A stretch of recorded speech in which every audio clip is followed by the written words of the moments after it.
Baik pemirsa, kembali lagi masih di Anjang Sana, obrolan asik seputar wisata Jogja. Kali ini masih bersama dengan tamu-tamu spesial saya, ada Mas Ipung, ada Pak Kurniawan, dan tentunya juga Pak Aslam yang masih bersama dengan kami di sini ya. Dan kita masih ngobrolin terkait dengan wisata yang ada di Bantul. Kalau tadi peluang baru yang diincar oleh Dinas Pariwisata Daerah Istimewa Yogyakarta adalah sport tourism ya. Melihat kenyataan warga Yogyakarta ini ketika pandemi malah semakin giat untuk berolahraga.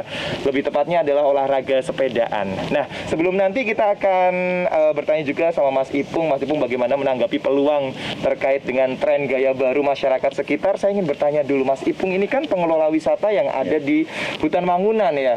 Mas bisa diceritakan nggak Mas, dulu awalnya itu apa yang dilakukan oleh teman-teman semuanya hingga akhirnya sekarang bisa seperti ini nih?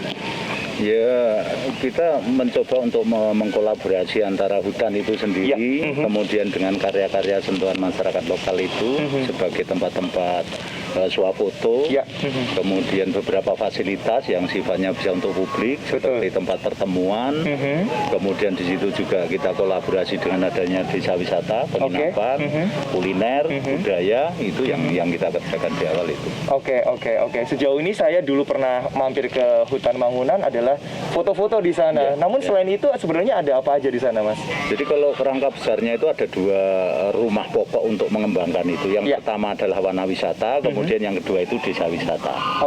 Jadi semua potensi di desa wisata diangkat untuk mendukung wana wisata, atau sebaliknya wana wisata diangkat untuk mendukung desa wisata. Jadi itu kolaborasi yang bisa dijual dalam paket-paket wisata sebenarnya.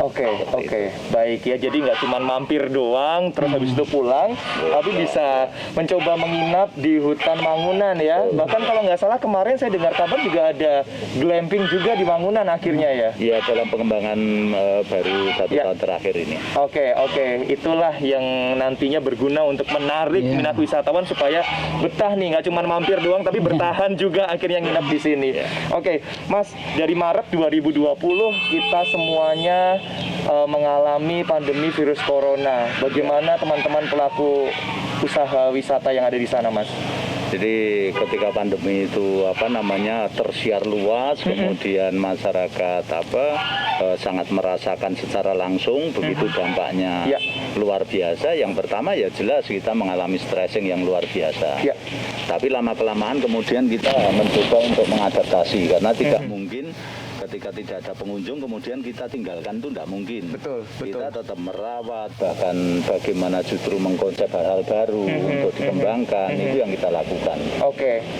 Kalau dinilai dari segi angka, Mas, dari sebelum pandemi ketika normal wisatawan hadir di wisata Mangunan sampai akhirnya pandemi, seberapa turunnya? Jadi kalau kita lihat dari kunjungan 2017 itu, wana wisata itu ada 2 juta lebih, 2.200.000 sekian. Per tahunnya? Iya. Kemudian di 2018 itu puncak itu 2.713.000 sekian. Kemudian ada turun sedikit di 2019 itu 2.400.000-an. 2.400.000. Nah, pada saat pandemi ini kita tinggal 889.000 sekian. Dari Maret 2020 hingga sekarang ya? Dari Januari. Dari Januari. 800. Luar biasa. Ini berarti efeknya sungguh sangat besar sekali pandemi ini ya. Baik, kita akan bertanya ke Pak Aslam terkait anggota Dewan nih Pak. Bagaimana Pak melihat teman-teman akhirnya itu kolaps semuanya ya Mas ya? Monggo Pak. Ya, jadi Jogja ini kan gudangnya orang-orang kreatif. Betul.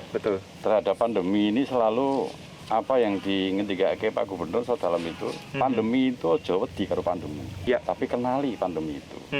Nah tentu kami di DPRD ini selalu mendorong kepada gugus tugas masyarakat itu aja digaya wedi.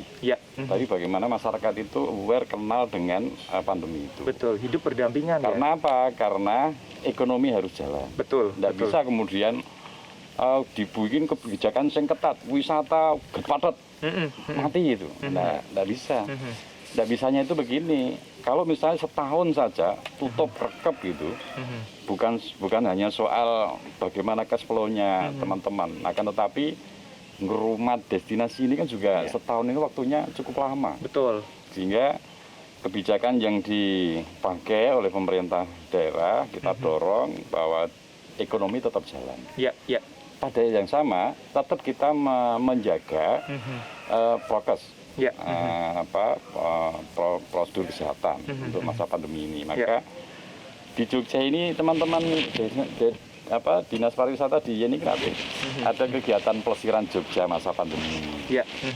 Tata kalanya dibikin oleh teman-teman. Betul. Kemudian ada peranatan anyar. Istilah-istilah ini kan dibikin oleh orang-orang Jogja. Betul. Jadi kemudian ada si bakul untuk mengkonsolidasi, mengkoordinir teman-teman UKM, UMKM itu.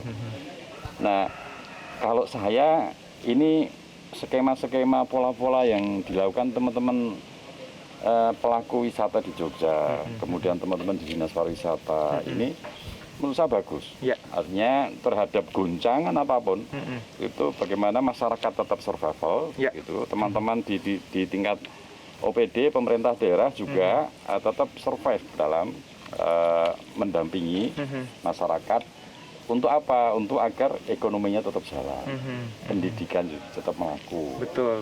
Kemudian wisata itu karena di Jogja ini pengungkit ekonomi kan wisata. Masih poin gayeng. Sing dodol kerupuk, sing dodol rengginan, sing dodol riwel. Iya. Itu keangkat. Oke. Coba bayangkan kalau wisata mati tetap nggak boleh gitu. Pateni set. Betul. Nah, sing bakul riwel itu kan. Betul. Sing bakul gaplek dan sebagainya yang jualan. Nah, oleh karena itu di Jogja ini tempatnya orang kreatif. Ya. Sehingga mungkin kami support dengan kebijakannya pemerintah provinsi. Di masa pandemi ini tetap jalan. Akan tetapi tetap menjunjung tinggi kehati-hatian. Prokes kesehatan tetap kita jalankan. Tempatong ini pandemi ini hand sanitizer pintu masuk ini dipersiapkan sudah ya. Itu guragat juga ya. Betul. Agar apa? Agar wisatawan tetap hadir juga. Gitu. Betul, luar biasa sekali ya. Jadi memang dukungan dari teman-teman Dewan dan juga pemerintah memang selalu ada, tidak begitu serta-merta terus ditinggalkan ketika pandemi ya. Apalagi Jogja sekarang punya bandara baru, Yogyakarta International Airport yang menjadi stimulus juga nih untuk nantinya mendatangkan wisatawan-wisatawan. Tapi ini cukup pelik, kedatangan dari bandara Yogyakarta ini hadir di awal pandemi ya.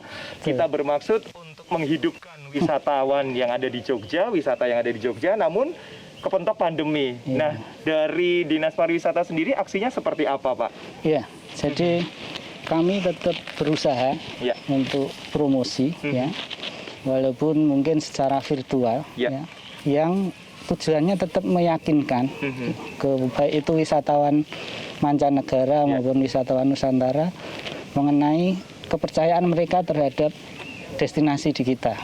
Artinya protokol kesehatan kami di Jogja tetap terpelihara dengan baik, khususnya di Bantul. Kemudian kami juga melakukan pembatasan carrying capacity-nya destinasi. Jadi tidak asal kemudian walaupun tidak ditutup, kemudian tidak asal kemudian dibuka total gitu juga tidak. Artinya ini salah satu cara kami untuk meyakinkan wisatawan baik itu Nusantara maupun mancanegara kalau di Jogja itu aman. Sehingga nyambung dengan apa yang disampaikan Pak Aslam tadi, kita tetap bisa produktif walaupun tidak kondusif istilahnya ya. Walaupun tidak maksimal seperti yang Mas Ipung sampaikan, pasti turun dibanding dengan dibandingkan sebelum pandemi. Dan sebetulnya keberhasilan di masa pandemi ini tidak hanya peran pemerintah, tidak hanya peran DPR, tapi juga peran masyarakat, termasuk Mas Ipung ini bagian dari masyarakat. Sebetulnya pemerintah itu bantuannya juga tidak begitu besar juga ya. Hanya sifatnya stimulus ya, stimulan aja. Jadi misalnya di masa pandemi kita berikan peralatan CHSE untuk cuci tangan dan sebagainya. Kan tidak mungkin hanya 1-2 titik kebutuhannya. Sehingga stimulan dari kami mungkin hanya beberapa, tapi kemudian oleh pengelola kemudian dikembangkan sendiri. Artinya sebetulnya bantuan kami ini juga tergantung bagaimana pengelola dan masyarakat menyambutnya. Jadi bukan hanya di kami saja akhirnya. Betul. Jadi itu strategi kami untuk tetap bisa meyakinkan kepada wisatawan bahwa di Jogja itu aman, terkendali.